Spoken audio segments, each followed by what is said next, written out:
All right, well, I'm going to go ahead and get us started. Hello, everybody. My name is Hannah Matson, and I work in the Alumni office.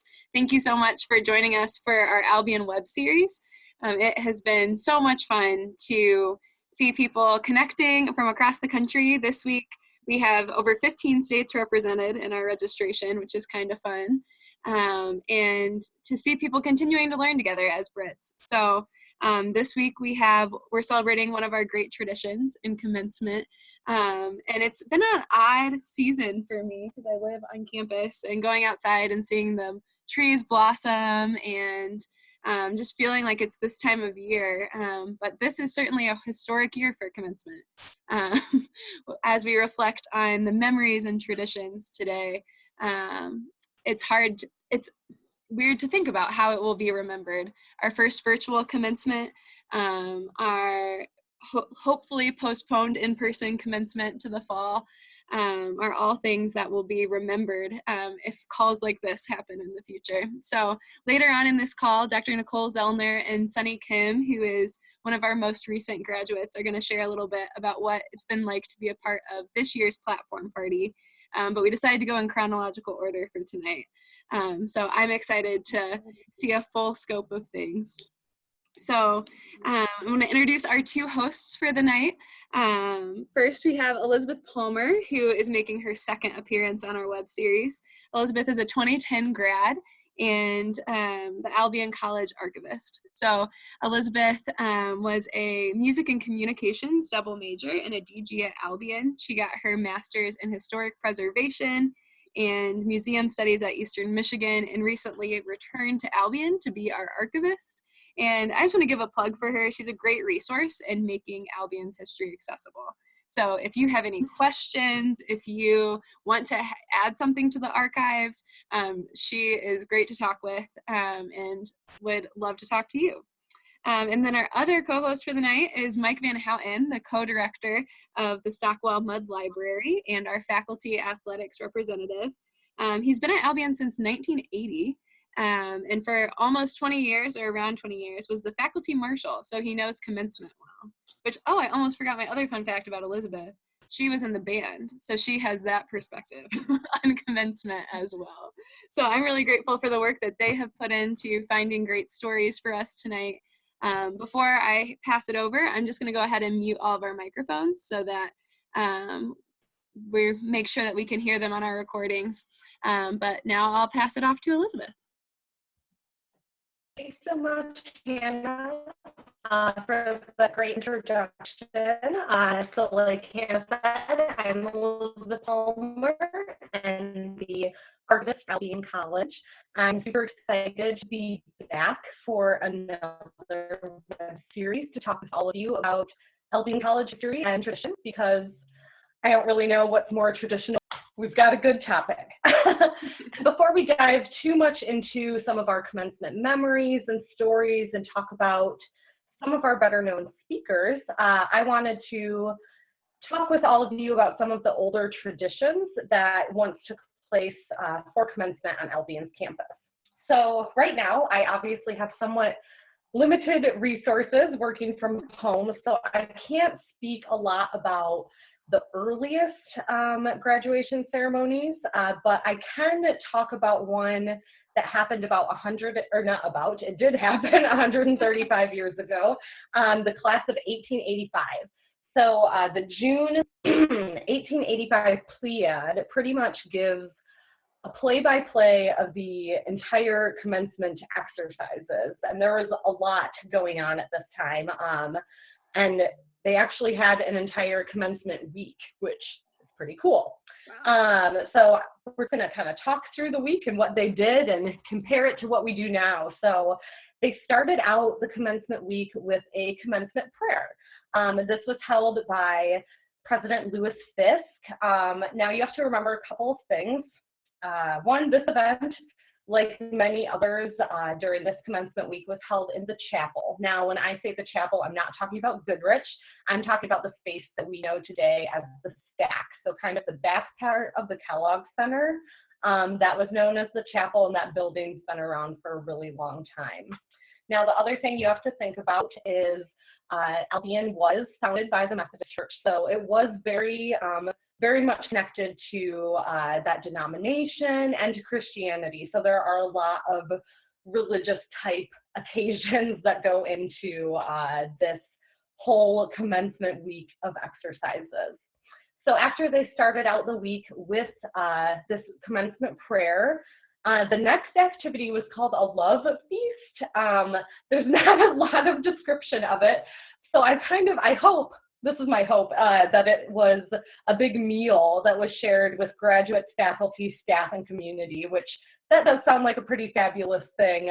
Maybe I'm reading into that incorrectly, but I think that would be pretty cool to see happen. The next event was a Baccalaureate Service, and that's something that we still do today. So basically just a religious service honoring our graduates. It does seem that this one had a much lengthier sermon than the message that's probably happening at the ones that we have now. The Commencement Week also included, they did say, an annual missionary meeting. So this is something that happened every year, tradition for them. So another religious type event, and it was a pastor from Jackson that gave an address. And I really think the goal of this was just to inform and recruit these recent grads from a Christian school to participate in these missionary efforts. Now, the next events kind of have to explain their background a little bit. So before Greek life became really well established on college campuses, there were organizations that were called societies, and they were mostly literary societies, but they were kind of the predecessors to Greek life because they held social events as well. Some of the societies that Albion had, we had the Eclectic and Athenides Society, there was Sororitas, and also the Zeta Lycian Literary Society. And I can actually say Zeta Lycian ended up becoming Tau Kappa Epsilon, so you can see how these fed into the Greek system. But a couple of these organizations had kind of their end of year events during this time. So they'd kind of wrap up their end of year traditional ceremonies, things like that. They'd have their alums come for it. And then there was a giant banquet celebration at the end. And the Pleiad specifically reported that many toasts were made, and apparently they were pretty spicy toasts. So you can interpret that as you will from the Pleiad. The next event that happened, the Conservatory of Music, which at that time it was kind of its own entity and not just a department. So it was kind of seen a little bit differently, and those graduates would even get a different type of diploma. But they held an end of year concert, so pretty similarly how our orchestra, band, and choir usually does an end of semester concert. And they performed some Mendelssohn, Beethoven, and my personal favorite, some Schubert. So that happened at the end of the semester, or during commencement week, excuse me. Another activity, all of the senior class got together and they planted ivy next to the chapel. And this was considered their senior class gift to the college. Now, the next event might be one of my favorites. It was called the Class Evening, and this took place in the chapel as well. You have to think they really didn't have many giant or larger meeting spaces, so that's why all of these things were happening in the chapel. That was really all they had. So at this class evening, it was kind of a night where there was oration, poetry, song, and lots of jokes being told. The junior class would give compliments to the senior class, and they read their class history. So it was really just a fun night, a good way to recognize the seniors and some of their experiences, and also kind of that way of the senior class to pass the torch on to the junior class. Now, the next event, they had an annual alumni meeting and banquet during commencement week. The banquet sounded really like a pretty formal affair, pretty fancy, and it also seemed like it was quite well attended in 1885, so that's great. Now, after all of that, we finally get to actual commencement. Commencement itself was also held in the chapel. The keynote address was given by Bishop Cyrus Foss, who was a prominent Methodist minister from the New England area. And the Pleiad says that the chapel was crowded by persons there to witness the closing exercises of the college. In addition to the keynote speaker, the commencement included musical performances by some of the senior class. Degrees were conferred to the 13 seniors in total, followed by words from President Fisk and a benediction. So all in all, honestly, pretty similar to what we do today, which there's something special about that, to know that we are kind of doing the same exercises that all of the alums years before us did the same thing. Now, following commencement, there was a president's reception for the graduating class. So all of the guests at the commencement, about 250 people, were received in Fisk's home, which hopefully we all know Fisk House. It's right near our current chapel, across the street from Goodrich. And the Pleiad said that the palatial home of the president was lighted and presented more than a usual attractive appearance. Refreshments were served in the highest style of art, and all departed highly appreciated the president's hospitality, and thus closed the most memorable commencement in the history of Albion College. Whew, so that's a really great week to celebrate those seniors. And I'm sure every senior class kind of identifies a little bit with that Pleiad quote of ours is the most memorable. And I bet to them it is, but I think at least for now that 2020 might have that down as being the most memorable, since it really wasn't like it was supposed to be. But I will say, watching it, I definitely teared up the same way that I do in person. So while some of our traditions from 1885 and that week of celebration have gone away, there are a lot of similarities of things that we still do today. And one of our traditions that's definitely one of my favorites and has been in play in some way since 1877 is the tradition of the senior class horn. Now, this has quite the story, and I'll start with its most recent tradition and use. So starting in 2003, it's been a tradition for the senior class horn to be played by a member of the class during commencement. And we usually have a competition at Loudoun, and I actually have got some pictures to share with you guys.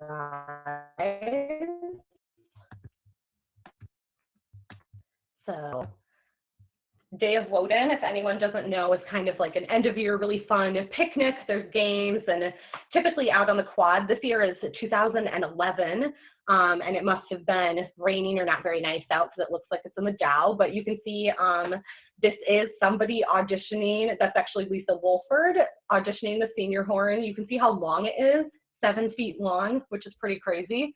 And this is tough competition. You'll see the judges and everything giving their ratings for whoever just attempted. And now this is actually the winner of 2011, that's Kelly Stetzer and Sumita Macher helping.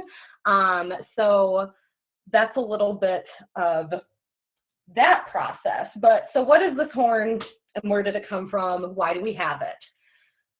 So that's another story. So like I said, this tradition of the senior class horn began in 1877. The senior class had 12 members that year and got the horn as a gift and said the mission of the horn was to remain in possession of the class that could best rally to its rumbling blare. The class of 1877 passed the horn along to the class of 1878 with a warning to never allow the underclassmen to touch the horn. So this obviously made the horn this coveted object, and it became the source of a lot of pranks on campus. One class actually successfully hid it for an entire year. The senior horn, when it wasn't hidden, was used at commencement ceremonies, but also lectures and sporting events as well. Then in 1896, the horn actually got a new use. The senior class gave it to the Oratorical Association, and the horn became the prize-winning trophy for the yearly and very competitive oratory contest. The winners of the contest have their names on plaques, and you can kind of see the plaques in this photo a little, but this is actually a closer up one, and you can see the plaques on there as well, which is pretty cool just to see that those are still there. So after some time, the tradition of the oratory contest kind of waned as well, and the horn ended up in storage and probably maybe forgotten about a little bit. But in 2000, the horn got restored. And then in 2003, the class gift that year was to actually make a case for the horn. So it sits in the KC throughout the year. And then ever since then, a senior has played the horn at graduation. We actually heard from a couple of the senior horn players, so I'm going to share their story. So Talon Connell, class of 2016, she actually remembers seeing the horn. She had committed to come to Albion, but she was here for another tour, and she was in the KC and saw the horn and was kind of like, what is that? Got the story behind it and basically decided right then and there, I'm playing that horn at graduation. This is my thing. So she auditioned, even though it was really outside of her comfort zone, and got it and played, which is really exciting. We also heard from Emmy Marsden, who is class of 2006, and she had kind of seen the auditions the couple years before and felt really strongly that whoever played the horn should be in band. So she was bound and determined to audition when it was time for her to graduate, and same as Talon. Emmy's a bit shy as well, so this was out of her comfort zone. But she auditioned, and all those years of her playing the baritone played off, and she got it. And she was also the first woman to play the horn at graduation, which I know she's really proud of. And one thing I forgot to mention, maybe you saw it in the chat, but Jim Whitehouse did tell me the story. They found out the plaques with all the names from the Oratorical Association and contests. Those were actually originally used for coffins. So they must have found a funeral parlor in town that was able to make these plaques for them, and that best worked for the senior horn. So just kind of a funny story. But yeah, I think the senior horn scene is one of those great, really fun traditions that people think as kind of a bit of an honor to be able to do. So because of that, I hope that tradition stays around for a while longer. So for a lot of the college's history, especially our earlier history, most commencement speakers were presidents of the other colleges or universities, leaders in education, or even leaders in the United Methodist Church. Later, the speakers diversified a bit, and we had poets and coaches, politicians, businessmen, and alums. But there have been some speakers and some commencements that have stuck out a little bit more than others. So now I'm going to pass things along to Mike VanHouten, one of the co-directors of Stockwell Mudd Library, and he's going to share some of his stories of commencement and memories of commencement, and I think having some others speak as well. So thank you. Mike.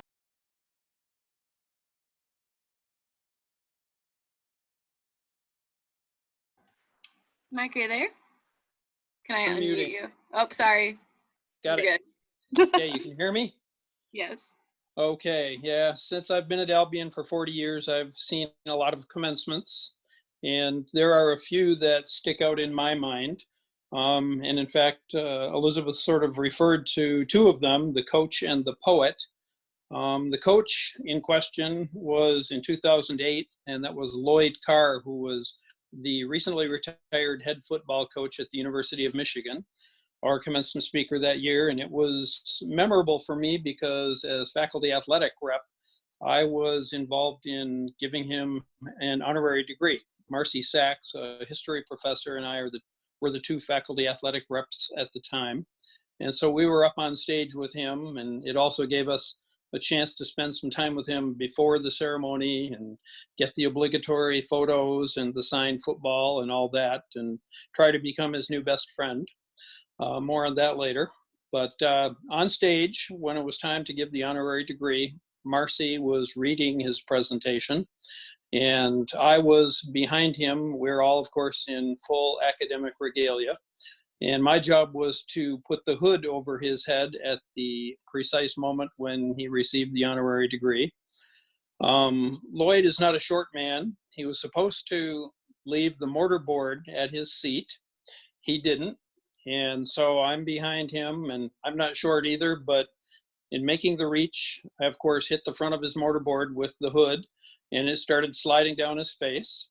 But given the athlete that he is, he made a quick grab. It didn't fall to the floor, so saved me at least a little bit of embarrassment, and I survived that part of it.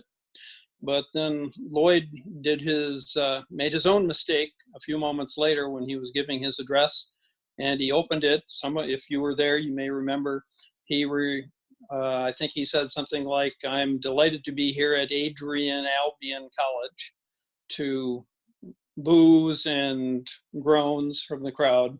He made up for it, but it was quite memorable to say the least. And probably, I think 2 weeks later, my wife and I were in Chelsea having dinner at the Common Grill, and we were shown to our table, and at the table next to us, there was Lloyd Carr, my new best friend, and his wife, who looked at me and said, "I know you, don't I?" But I said, "Yeah, Lloyd, I was the guy that knocked the mortarboard off your head 2 weeks ago." "Oh, yeah, okay." So he hasn't talked to me since. The other commencement that was very memorable for me was Elizabeth referred to the poet in 1999. Her name was Mary Lou Awakiata. I think I'm pronouncing that correctly. She is Cherokee and is a poet and published author. And that day was cold, it was gray, the weather forecast was not good, but everything we heard suggested that the commencement started at 11 that day. Everything we heard said we'd get it in just before the rain came. So the faculty started their procession to the seats at about 10:30. And just as we marched into the quad, it started to drizzle. Well, we all took our seats, and it was very light, and the program started. And as time went on, it started raining heavier and heavier and heavier. My recollection is it didn't stop at all. I ran into the library. I was seated near the back of the faculty, and we were out in front of the library. So I ran inside and grabbed every umbrella I could and passed them out. And then I kept one for myself, of course. I opened the last umbrella up, and it immediately turned into a funnel to funnel water down on me. So that was kind of pointless, and it was kind of silly anyway. I was already soaked. But that was the only commencement where I never saw the poet, the keynote speaker, because of the sea of umbrellas in front of me. I literally never caught sight of her, but she gamely gave her presentation in the rain on the stage in front of Kresge. So those were kind of two of the commencements that really stick out in my mind. I've been a faculty marshal, or I was a faculty marshal for a number of years. Worked with Mike Turner, John Wenzel, Dan Skeen, Lynn Chatillo, Jocelyn McWhirter. I'm hoping one or two of them may have joined this conversation because I'm sure they have lots of stories to tell. The faculty marshals do a great many things behind the scenes, things you wouldn't think about. For instance, Dan Skeen every year goes onto the quad first thing Saturday morning if it's outside and counts all the chairs. He makes sure that there are enough chairs for all the students and enough chairs for all the faculty. We don't want any surprises. Dan always gives a presentation the day before commencement to the graduating seniors to let them know what he's going to expect of them, including hopefully remembering the alphabet, at least until we can get them across the stage with the proper diploma. And one of the faculty marshals is always at the bottom of the stairs leading up to the stage, checking one last time to make sure the students have remembered alphabetical order. So that's always a little bit of a stressful job, but we managed to make it work. As I was looking through some of the old commencement programs in preparation for this, just a couple of bits of trivia. We have had one commencement speaker who has given 3 commencement addresses, and that was Richard Smith, editor-in-chief of Newsweek magazine. He gave the commencement address in 2011, 1993, and 1984. That's quite a run. And Ced Dempsey, class of 1954 and former president of the NCAA, gave two commencement addresses 6 years apart, 2001 and 1995. We have had two sitting governors give commencement addresses, Rick Snyder in 2012, William Milliken in 1978, and one future governor, George Romney, gave the commencement address about a year before he became governor. He gave the address in 1962. And we've had two future presidents, George H.W. Bush, 1987, and Gerald Ford in 1967. I think maybe given our time, Hannah, do we want to open this up for others to share some memories? I think for the sake of time, we will go ahead and have Dr. Zellner and Sunny share, and then at the end, we will have an open-ended sharing time. That way, time won't be as much of an importance.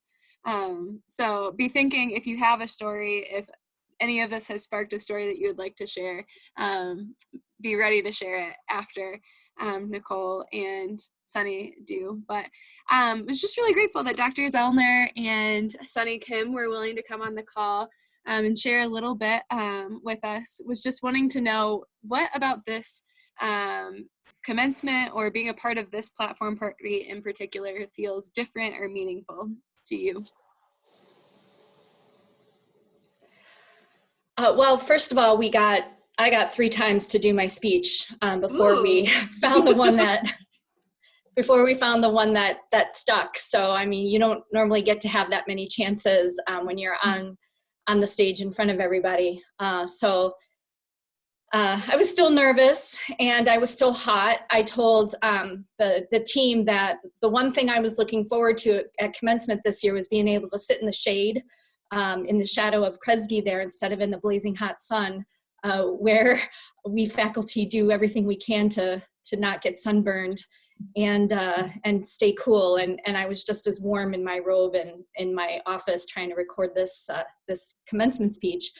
And maybe there's a little bit more pressure, I guess. I felt it because people could replay it and go back over it. I don't know. I did feel a little bit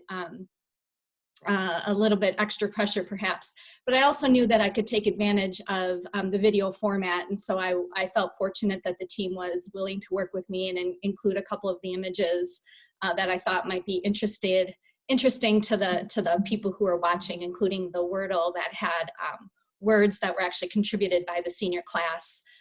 So I thought that was going to be a nice touch. And I guess I'm looking forward to perhaps, I don't know if it's part of the plan, but giving the speech again in October when there's the on-campus, or giving a similar speech or another speech or something in October for the on-campus ceremony. Great, thanks so much for sharing. I know I loved the image of the squirrel with a graduation cap on that you shared during your speech.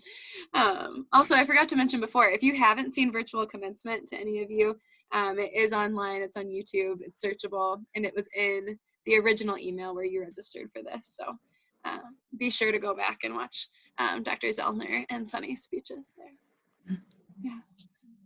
So Sunny, would you be willing to share? Yeah, absolutely. So if you all heard my commencement speech, I talked about how I wrote a speech prior to spring break because I knew firsthand, I was like, I definitely want to be speaker, because I actually spoke at our matriculation ceremony. So on our very first day of college, I was up there and I was super nervous because I was the only one from Midland who was there. So I didn't know anyone, and everyone was super confused. Like, when did we elect her? Is she our valedictorian? Is she our teacher? Like, people had wild guesses as to who I was. So I knew, I was like, I want to be our commencement speaker and kind of do a full circle thing. But then, and whenever I write a speech, like a really meaningful speech in front of lots of people, I like to get in the right headspace to do so. So I listen to classical music, I watch something that makes me cry, I eat a lot of Hot Pockets, so I make sure I'm like super emotional and passionate so I can write this amazing speech. And I did all of that. I cried, I ate a lot of Hot Pockets, I watched the sunrise, and I was on my computer like crying. I was like, this is it, this is the speech. And then a few weeks later, we had a mandatory evacuation, and I watched all these seniors tearfully say their goodbyes to the school, to each other. And I looked back at my original speech that I wrote a few weeks ago, and I was like, oh my God, I cannot say this. This is so not relevant anymore. And so I went back and I ate more Hot Pockets and watched the sunrise again. And I didn't know, so I kind of accepted it in my mind that there is no commencement, it's over. I'm just gonna write a speech, just something from my heart to the class of 2020. And I cried at like 6 in the morning and I wrote one. And my original plan was to kind of post it on my blog and then just post it on the class of 2020 Facebook page, just so seniors can have this feeling of acknowledgement and closure. And then 2 weeks later, I get a call from Tracy Howard, who works in campus programs and organizations. And he's like, Sunny, we're doing a virtual commencement. Do you want to be our speaker? And I was in tears and I was like, Tracy, you don't even know, I wrote a speech.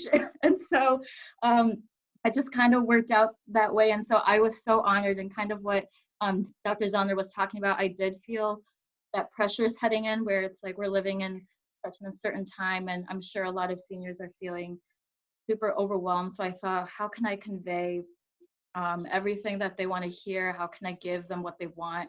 And a lot of self-doubt kind of started to creep in, and it's kind of fortunate because my dad is a professional videographer, so he had a screen prompter. So everyone thought I memorized my speech, but I was just reading it. So I was kind of like scrolling. None of y'all could see my hands. I was like trying to read the prompter, and he had a professional light, the professional camera, and it looked so nice. And I felt overwhelmed for a second, so I kind of had to step back and be like, okay, let's get back in that headspace. I want to sound genuine. I want them to know that it's from my heart, and you know, everything that I'm feeling as part of the class of 2020. So I just felt really honored that that Tracy and the college thought that I would be a good voice to end that. And I'm still kind of overwhelmed that that happened, because at first I thought, oh, it's a virtual commencement, so how special can it really be? But it felt even more special than we were on campus. So I'm very thankful. Great. Thanks so much for sharing. Yeah, I am so grateful that the virtual commencement was able to happen, and that hopefully we can still do the in-person on the quad ceremony, because there's no replacement. And I think that's something that's been interesting for all of us, as things haven't gotten to happen due to the pandemic, trying to find ways to still unify and not replace the things that would have happened, but almost like create a placeholder, right? Like having the virtual commencement as a way to acknowledge in this time, and also get the recognition later. So thank you so much for your guys' role in being willing to continue to do this role of being on the platform party, possibly through October. And congratulations on the honor of being selected for that platform party. And Sunny, welcome to such a great alumni group. I feel like this is a fun way to kick off your alumni career on this call. So yeah, we are going to open up for sharing, but in case you have to go, we're gonna kind of give a soft close to the call by sharing that our next web series event will be May 20th, so 2 weeks from tonight at 7:30 p.m. like normal. And we're going to be featuring Albion in athletics. So we will be acknowledging some of the great athletic moments in Albion history, but also the role that Albion alumni have played in the sports industry. So Coach Mike Turner, class of 69 and longtime men's basketball coach, will be hosting the call, but it's a star-studded lineup. So Mike actually just mentioned former president of the NCAA, Sid Dempsey, class of 1954, and his wife, June, will be on the call, as well as 1994 NCAA championship quarterback, Kyle Klein, and Laura Duras, class of 91, is the current vice president of People and Culture at the Minnesota Vikings. Duncan Beagle, class of 70, and Kirk Heinze, class of 70, were a part of the last baseball team to beat Michigan State, and so they're going to be recounting that memory with us all. Rising senior Kaden Ebling is going to share about playing against the #1 ranked team, Division I in the country this fall at Michigan State. And Mary Ann Egnetuck, class of 76, is going to be sharing about being a Title IX era swimmer and then longtime coach, and about the women leaders here at Albion who really changed the trajectory for women's sports at the college. So we're really excited. There's a couple other people who we haven't nailed down completely, but you will not want to miss that call. So You can follow along with the web series at albion.edu/web-series, or the emails will continue to go out to invite you all to join. So thank you so much for coming, and I hope that we have lots of stories. So I think Jim Whitehouse has volunteered to kick us off, if I read correctly his comment. Jim, are you there? Yeah, the class of 70, Rick Lang was in that class. My wife, Marcia, sitting next to me, was in that class. And it was at the height of the Vietnam War. And in those days, people who were anti-war accused the lawmakers who were pro-war of being hawks. And those who were more in favor of peace and getting out of the war were the doves. So it was the hawks versus the doves. And the speaker that year was Rick, do you remember, was it Senator Griffin, who was a hawk? And so during the commencement, when he got up to speak, and it was out on the quad in front of what is now Dickey Hall, between there and Ferguson, when he got up to speak, many of the classmates had black armbands on, and which didn't show up very well because they were wearing black robes, but they stood up and turned their backs to the podium, and the entire commencement, the entire address, they stood with their backs to him as a protest. That's it. Wow, that is very memorable. Do we have any other stories? Anybody else willing to share? I think Rick's got one. Great, Rick.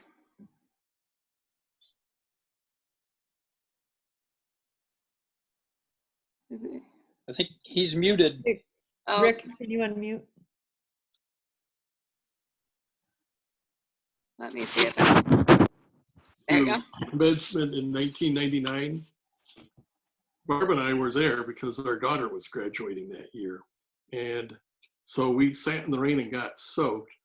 I had an umbrella, but it didn't protect me from the end of the umbrella of the person behind me, whose rainwater was dripping down the back of my neck. But as they were reading the names of the students who were walking across Kresge Gym front, it didn't look the way it does now, but they still held it there. And as the students' names were read, the rain started to ease up. And finally, at the very end of the program, not only did the rain stop, but the clouds parted and the sunshine. And so at the very end of the program, never one to miss a quip, President Peter Mitchell walked up to the mic and said that he always knew the sun would shine on the class of '99. Nice. I didn't remember that. Thanks, Rick. You're welcome. Hi, Rosemary. Do you want me to unmute you? Yes, please. Perfect. You're good. Let me start by congratulating you, Hannah, on the shout out you got from the new presidential partner in her opening biography that that was distributed among us, what, a week or 10 days ago now. Congratulations on your recognition of what you've done for all of us and of this kind of programming. And that is praise indeed, well given, and thank you. Thank you. This has been a major service, I think, to the school and to the ongoing connection that we all try to continue with in the years of starting during Albion and then going on with the rest of our lives. So thank you for bringing that to life for all of us. Thanks, Rosemary. You're welcome. One follow-up question on tradition. Nobody has said anything about the rock. Does do paint cans not come out on some part of this week or lifetime of celebration? That rock was a pebble when I, as a member of the class of '64, started. So somebody's been doing some work there. Are there no stories about that beyond just getting painted? Yeah. I can speak to that. There are some stories about it being moved and being put back to where it came from. And I know that was pretty early on that I think grounds or facilities moved the rock to a different location, and then students moved it back in the night because they didn't like it. It was Yeah. I know, and I'm kind of just speaking from memory because I don't have the papers in front of me, but from what I've been told, the rock wasn't really regularly painted until I think the 1940s. And after that, and then people did start painting it. I do know that someone did go on campus and paint it for the class of 2020. So it typically is painted for graduation and homecoming and a bunch of other just events on campus. I know one sorority, I think it's Kappa Alpha Theta, they, as soon as all their new members find out they're new members of Theta, they all go and paint the rock together. Or at least that was a tradition while I was a student. So it's definitely still happening. It was just hard to pick my grades for tonight, I guess. Part of what I remember from orientation week, and I don't remember that we had a graduation week, but we certainly had an orientation week. And part of that was, as I have been known to say in alumni board meetings, we were required by the end of orientation week to know Yo Triumphe. And seriously important and dire things would happen to one if one did not accomplish that. And somehow that got tied in with the rock and paint and movement and feathering and other fun things you might do to one another. But as far as I know, none of us fell by the way, and at least some of us are still here. So I'm glad those kind of traditions are still intact. Thank you. I was going to say we had a particularly active astronomy club in between 2010 and 2013, and a group of them painted the rock as the moon for International Observe the Moon Night, and then we had the telescopes open for moon observing that weekend. So, and that's the only time I've ever seen it painted as a celestial object. So the challenge is on. Cool. Good show. Thanks. Thanks.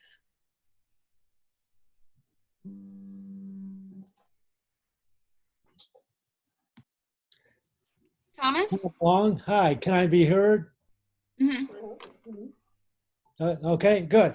I'm class of 68, so I'm in the same era as the White Houses, the low White Houses. I don't know if you remember me. I think we probably ran around in different circles of friends, but I graduated in 1968. So in fact, that was Rick Smith's also his year of graduation. And just a little sidelight, I remember Rick very well. I was not in his fraternity, but when we were freshmen, we took Larry Taylor's physical geology class, and the whole group of us in that class who would study in the bowels of Seton Hall, as I remember, before his test. So I remember Rick very well. But our graduation speaker was an eminent economist, a well-known economist, more of a popular economist, I'd say, but well-known of the New Deal era, and his name was John Kenneth Galbraith, or Galbraith. Yep. And he, I gave an apology for the New Deal economics and Keynesian economics, and it was well received by people. It was quite intellectual, but yet popular too, and I think mostly everyone enjoyed it. Probably some staunch Republicans did not, but most of us did. So anyway, that's what I remember. Thank you for sharing. That's very interesting. Hi, I'm Linda Pulling. I don't know if my name is on your thing or not, but anyway, Linda Pulling, married to Greg Pulling, and some of you know who he is.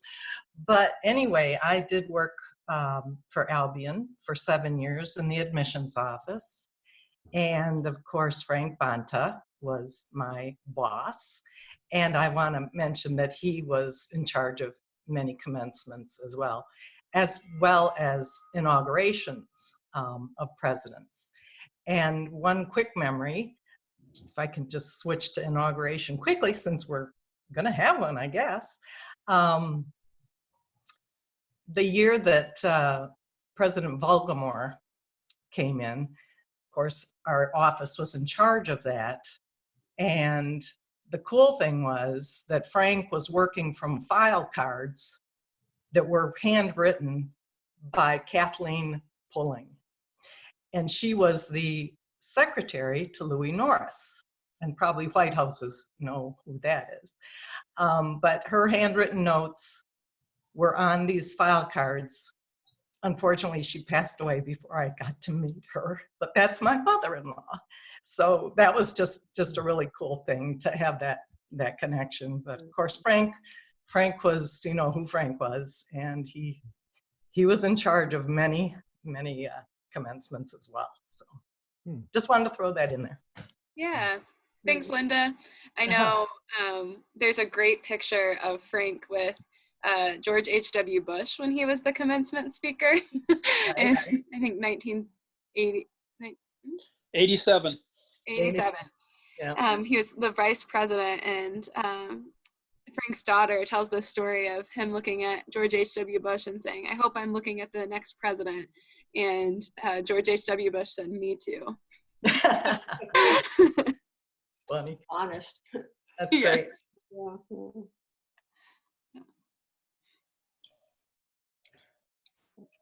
Anybody else have memories or questions? I'm Kevin Oppel. I graduated with Christina, who's probably hiding over there, in '93. We were the middle Richard Smith graduation. So we remember that. It was a good day. He said he had done, when he was an undergraduate, he did all this research into the days, which day would be the best weekend, so forth. At least that was his story. And he said he knew from fact this was going to be the perfect day, and we had a perfect day for it. I do remember him speaking and him essentially scaring our parents because what he said was, if you think you've just spent all this money to have a kid who's going to have a good job coming out, you made a huge mistake 4 years ago. You should have sent them down the road to Ann Arbor. Do you remember that, Christina? I mean, the parents were shocked. They were all in sort of, "What? Oh my God!" You know. I remember it now that you say but that. Yes. I run a Fortune 500 company, and I routinely hire at the very executive levels. And what I see is that people who go to liberal arts colleges tend not to start off as fast, but at the end are the ones who have critical thinking and have the ability to do that. But it was funny because for a while you could hear the gasp from the parents behind us going, "Oh my God, who is this guy? And what did I do?" Esteemed alumni and everything. But it was a nice day. But I do remember one thing. It was the funnel, the faculty funnel. Is that they still do that? I'm hoping, where everyone goes through the funnel. You run the gauntlet, yes. Yeah, the gauntlet.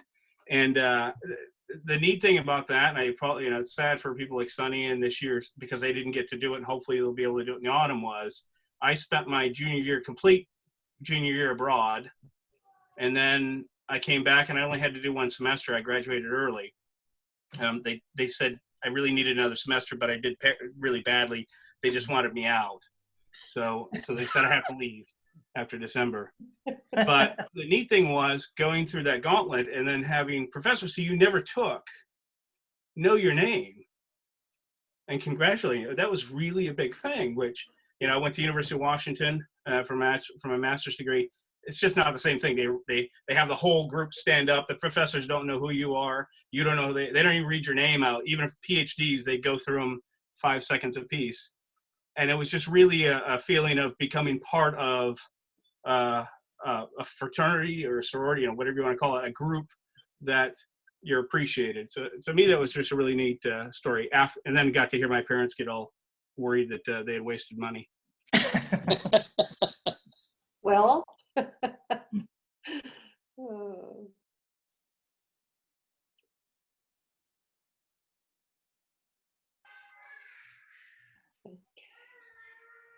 That's great. We had one alumni submit a memory, and maybe Mike can help me with the details, of being really frustrated I think it was 1967 that they just got some local politician to be their commencement speaker. And then the following year, they got a real academic, and they were so glad that they turned things around. And the graduation speaker in 1967 was Gerald Ford. He's like, so looking back on it, it's much more exciting. And John Kenneth Galbraith was 1968, the next year, the one they were so excited about. Yes, sir. Yes, sir. Yep. No wonder. That's interesting.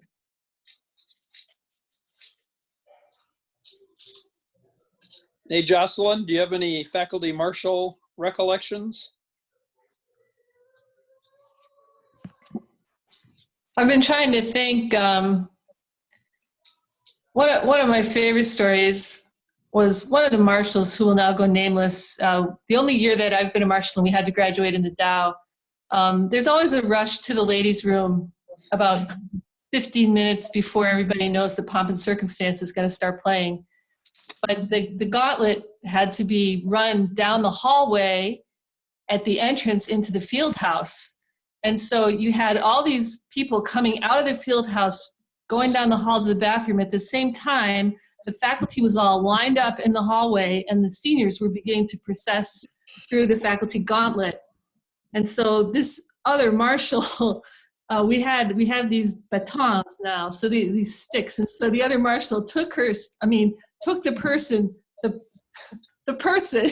marshal took the stick and cross-checked all these parents, say, no, you can't come down here. I don't know, that's my great faculty memory. My faculty marshal memory right there. I remember that one. I won't say her name out loud, although I already did earlier, if you remember. So it's a great story. That same faculty marshal is always prepared with everything. She has her box of stuff that she brings to every commencement. It's got rubber bands, safety pins, aspirin, I think anti-allergy medication, sunscreen, tassels, mortar boards. And a glue gun. And a glue gun. A glue gun. And a partridge in a pear tree. You got it all. Yeah.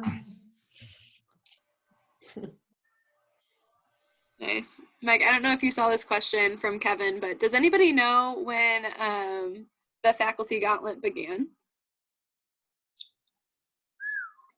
Because as a non-Albion grad, that is a very unique situation. I went to a liberal arts school, but it wasn't quite that special. I don't know. I have no idea. Rick, were they doing that when you graduated? Okay. Have they been doing it since 1980? I don't remember. I don't think so. Okay. I don't remember in the 60s, frankly. I don't remember it in the 60s either. Oh, in the 60s. I don't remember the 60s. Oh, wait. I do. I think the person to ask is Mike Turner. He might know. He was head faculty marshal for a long time. Okay, I'll ask him. Yep, he was.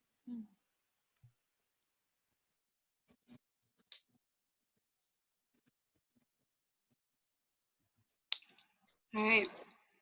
Okay. Any other questions or stories?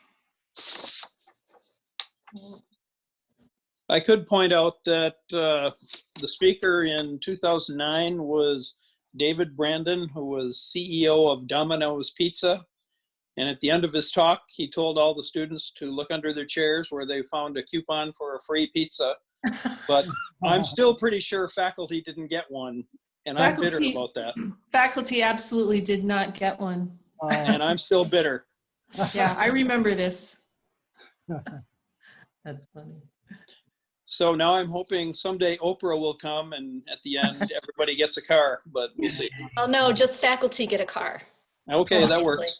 I'm fine with that. To make up for the pizza. That's fair. I was kind of hoping after that when Doug Parker came that we would all get a free ticket to Disney World or something. No such luck.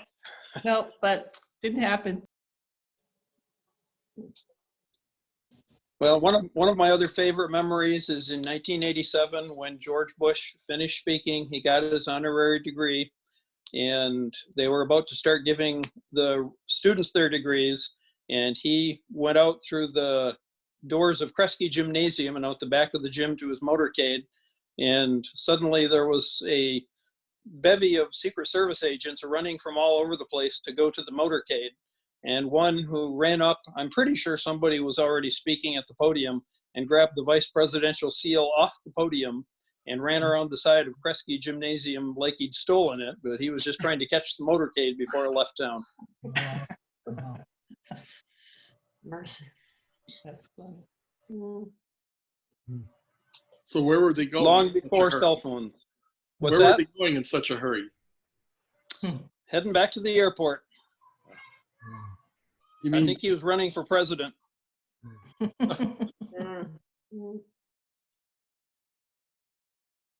Not something you really want to leave behind, though. No. On the stage. Yeah.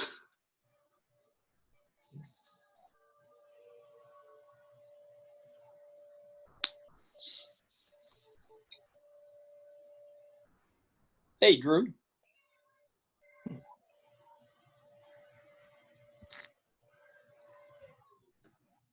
All Hey, right, Drew. well- oh, go ahead, Mike. I'm just wondering, Drew Dunham's there. I'm wondering, he must have commencement stories. He's up on stage every year.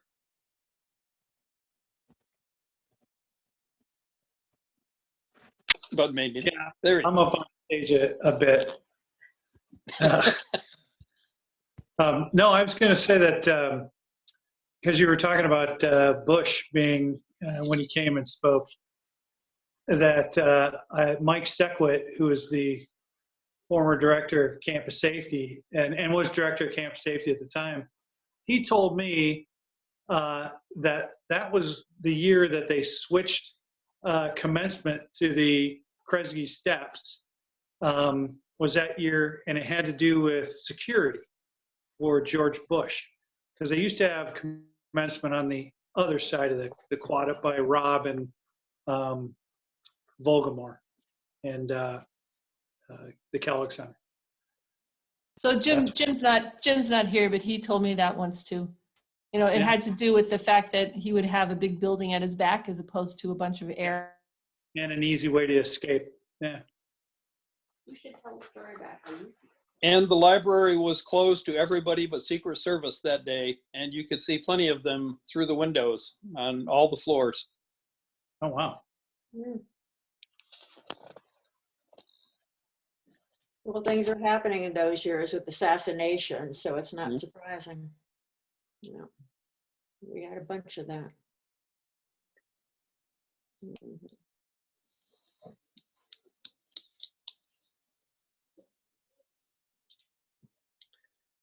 Thanks, Hannah. Yes. Yep.